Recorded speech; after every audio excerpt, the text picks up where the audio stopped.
এইটা হইতে পারে একটা গার্জিয়ান কাউন্সিল, অভিভাবক কাউন্সিল বা মুরব্বী কাউন্সিল, যাদের সত্যিকার অর্থে মরাল বা নৈতিক কর্তৃত্ব আছে সমাজের উপরে, দেশের উপরে, একটা সেকশনের উপরে।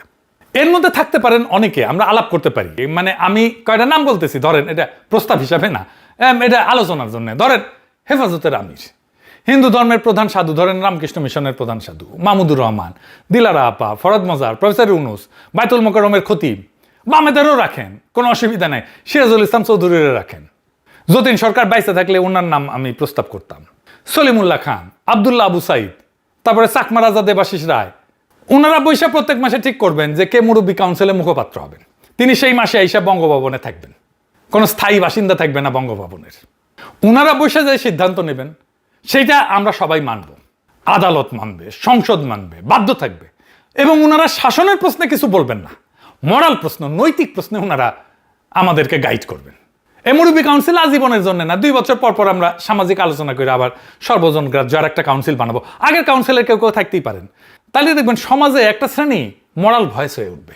একজন একক ব্যক্তিরে যদি প্রেসিডেন্ট বানাইতে চায়, এই সিস্টেম হইতে পারে, কিন্তু এখনকার জন্য তো এই সিস্টেম তো করার নাই। কিন্তু এখন যদি বিএনপি একজন একক ব্যক্তির প্রেসিডেন্ট বানাইতে চায়, তাহলে প্রফেসর ইউনুস বিএনপির জন্য ভালো চয়েস আমি মনে করি। ইউনুসের কিছু ব্যক্তিগত ক্যারিশমা তো আছেই, তার গ্লোবালি একটা গ্রহণযোগ্যতা আছে, দেশের মানুষের মধ্যে একটা বড় অংশের মধ্যে গ্রহণযোগ্যতা আছে, মানুষ তারে চিনে। এখন প্রফেসর ইউনুস হইতে চায় কিনা সেটা আমি জানি না। প্রফেসর ইউনুসের পেশ সচিব কইছিল উনি রাষ্ট্রপতি হইতে চান না, তবে ওনারা বানাইতে হইলে ওনারা সংসদে সবার ভোটে পাশ করাইতে হবে, জামাত এনসিপি সহ। না হলে ওনার নামে অভিযোগ আসবে যে দেখছো আগে থেকে সিস্টেম করে রাখিছিল বিএনপির সাথে, সেই জন্যই বিএনপি ক্ষমতাতে আনিছে। ইউনুসকে রাষ্ট্রপতি করলে বিএনপি যেটা বলার চেষ্টা করে যে ইউনুস সরকার আসলে জামাত এনসিপির সরকার ছিল, ওই আর্গুমেন্ট আর দিতে পারবে না। তবে আমরা 2 মাসের মধ্যে তো দেখতে পারবো কে হইতেছে বাংলাদেশের রাষ্ট্রপতি। এই পদটা এই মুহূর্তে বাংলাদেশের জন্য নিছক অলংকার হয়ে থাকবে না, এই মানুষটারে আগামীর রাজনৈতিক সংকটে ভূমিকা রাখতে হবে।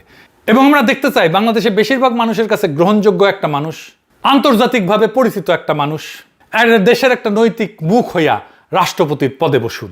ইনকিলাব জিন্দাবাদ, আজাদি জিন্দাবাদ।